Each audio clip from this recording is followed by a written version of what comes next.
Ciao amiche mie, oggi parliamo, indovinate di che trucco? Di nessun trucco, di strucco! Quindi vi lascio allo struccaggio e alla mia beauty routine quotidiana. Mi state chiedendo quando mettere storie la sera, come ti strucchi, che cosa usi? Io pensavo non vi interessasse, ma pare di sì. Quindi, perché me l'avete chiesto, io realizzerò questo tutorial con uno struccaggio live per farvi vedere qual è la mia beauty routine quotidiana, serale e diurna. Ovviamente vi spiego anche quello che è notturno, ma dovendolo registrare con la luce naturale non lo potevo fare, insomma, di notte. Quindi partiamo dallo struccaggio. Con cosa mi strucco io? Prima mi struccavo con i semplici dischetti di cotone, ma io ho scoperto qualche mese fa una cosa bellissima che si chiama Kapok. Già il nome è carino. Praticamente sono dei dischetti fatti di una fibra completamente naturale, costano pochissimo e mi pare una decina d'euro, e ci potete struccare fino a 200 volte e praticamente li mettete, ora vi faccio vedere, mi strucco, li sciacquo sotto l'acqua e un'altra settimana o lo butto in lavatrice o lo lavo col sapone di Marsiglia. Essendo completamente naturale e anallergico, non uso la parte scura, uso la parte questa più chiara con la fibra proprio. Io l'ho preso grigio, ma c'è di diversi colori. Voi lo potete fare con qualsiasi struccante, ma chi mi segue sa che io utilizzo quello alla bava di lumaca perché a me piace, mi ci trovo molto bene. L'acqua micellare alla bava di lumaca. Vedete, ne metto poca qua, faccio vedere. È anche molto gradevole, perché come, cioè, proprio, non lo so, sembra quando, io non ci vado mai a farmi tipo i trattamenti dall'estetista, perché il tempo è poco, e poi cerco di fare tutto quanto a casa pure per risparmiare, e sembra quando andavo a farmi i trattamenti che ti passano tutte queste pezzette morbide. Guardate, porta via tutto. Anche quando sfregate sull'occhio, non è come quando sfregate il cotone. E detto tra noi, è anche una cosa ecologica, perché non sprechiamo cotone. A lungo andare dischetti di cotone 2, 3, 4, insomma, bagnato, strizzato. Io a volte ci faccio questo proprio perché mi piace la sensazione dell'acqua sulla pelle, per chi ama questa cosa, e dopo che l'ho sciacquato con questo me lo metto sopra al accappatoio, ma ogni tanto mi sbaglio, lo metto sopra quello di Fabio che si lamenta. Struccata, niente. Qual è la mia manutenzione settimanale? Allora, vi posso dire, io a 20 anni non avevo una manutenzione settimanale, vale a dire mi mettevo i papponi del supermercato, quelli da 5 euro, e non sapevo neanche cosa fosse il contorno occhi, non sapevo cosa fossero le maschere, ma facendo questo lavoro già dagli inizi ho capito l'importanza, proprio l'ABC della manutenzione della pelle, dell'idratazione, sia per far durare il trucco, sia perché quando compriamo le creme anti-età, perché ci sono le rughine, il danno già è fatto. Diciamo che la manutenzione quotidiana ben fatta vi porta ad avere una buona pelle. Tante di voi mi scrivono, ma è una pelle bella? Vi assicuro che la mia pelle non è sempre stata bella. Da quando ci sto tanto dietro e uso dei prodotti buoni, la differenza si vede. 1/2 volte, bambini, il lavoro permettendo, quello che faccio sempre è fare un peeling delicato o lo scrub, quindi se riesco anche uno e uno. E per dirvi, ad esempio, io questa soluzione di peeling la trovo molto comoda perché è una sorta di, faccio vedere, tanto si apre così, quindi non rischiate che vi cada tutto. Ne metto poco poco, lo frizionate e vado a fare questo.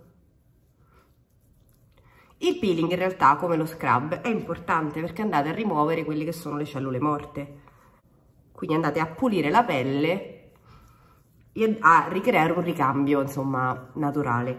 Questo, mi raccomando, fatelo poco e sciacquate subito, perché altrimenti può dare fastidio. Quindi appena si assorbe, sciacquate, sciacqua. Non ho gli asciugamani di qua, tampono con lo Scottex da cucina, ovviamente, no? Ah, sarebbe cosa buona e giusta, che me l'ero anche portato. Non l'ho fatto quando fate queste cose, mettere un cerchietto, se no vi bagnate i capelli, ma io dopo vado al parrucchiere, quindi poco male. Quindi dopo che avete struccato e levigato, perché in realtà vi assicuro la pelle è proprio più liscia, perché il peeling o lo scrub ovviamente vanno a rimuovere gli strati superficiali e vi danno a dare un effetto più levigato di pelle. Io generalmente sempre vado con la maschera, Se riesco la faccio nella sera stessa, se no la faccio a sere alterne, e vado o con le maschere quelle appunto nel vasino, oppure quella che adoro ma che non riesco sempre a fare, ma sarebbe auspicabile farla almeno una volta a settimana, sono le maschere in tessuto. Io ad esempio non a lavorare, ma se i bambini concedono stasera me la faccio. Però fatto questo ho imparato l'importanza dei sieri. Io il siero giorno e notte lo metto sempre, e là praticamente è sul principio della rigenerazione cellulare. Non è economico, ma gli vale. Ne uso pochissimo, vedete, guardate, proprio poco, e lo faccio assorbire bene. Il siero è proprio un concentrato, crema giorno, la crema notte. Come ci sono creme che potete utilizzare sempre. Allora, ad esempio pure la bava di lumaca, ci sono periodi dell'anno, tipo l'estate, che la utilizzo sempre. C'è il periodo invernale, combo del siero, che è rigenerante notte, che rimane un po' nel viso, la parte più corposa va via, ma essendo giorno vado con la crema giorno. La crema, la bava di lumaca, che è più in soluzione gel, e la crema idra. Queste qui che sono in soluzione, vedete, sono idratanti ma non sono troppo grasse. In realtà, anche se la crema è buona, ne va occhi. Anche per quanto riguarda il contorno occhi potete scegliere diverse soluzioni. Ci sono, sempre utilizzo questa che è in versione, faccio cadere tutto, il davanzale è finito, oppure utilizzo questa che è, vedete, proprio più idratante. Se ci pensate, è anche una coccola che vi andate a fare, no? Non abbiamo tutto il tempo né la possibilità economica di andare nelle spa, magari fosse. E anche questa cosa di massaggiarsi, di ritagliarsi quei 5 minuti per sé, male proprio non fa. Allora, il viso in realtà ha anche altri punti. Idratare sempre sono le labbra, che spesso mi capita quando trucco di mettere appunto il rossetto e di trovare le labbra super disidratate. Va sicuro che il rossetto scivola in una maniera proprio diversa se le labbra sono idratate.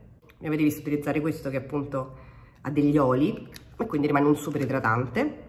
In realtà quello che faccio la sera è trattare anche le ciglia e le sopracciglia, perché truccandomi tutti i giorni, mettendo tutte mascara, trucco, e quanti di voi hanno visto poi impoverirsi le ciglia e le sopracciglia? Quindi utilizzo proprio un mascara apposito, un trattamento, vedete, trasparente, se no non mi viene quell'effetto a ventaglietto, no? Se comincio a farle cadere. Io vi assicuro che adesso così me ne andrò proprio a letto, ma non posso, quindi probabilmente mi metterò un po' di mascara, disegnerò le sopracciglia, anche un po' di correttore, il 58 va sempre bene, e mi raccomando, cercate di curare la pelle, perché vi assicuro che la manutenzione previene i segni che noi donne tanto riteniamo antipatici, mettiamola così. E prendervi del tempo per voi, se riuscite, è una cosa buona. E so che tutte diciamo non abbiamo tempo, neanche io alla fine ho tempo, a volte queste cose mi trovo a farle a tarda notte, ma vi assicuro che dopo quei 10 minuti ritagliati per me stessa mi sento comunque meglio. Vi auguro una buona giornata, amiche mie.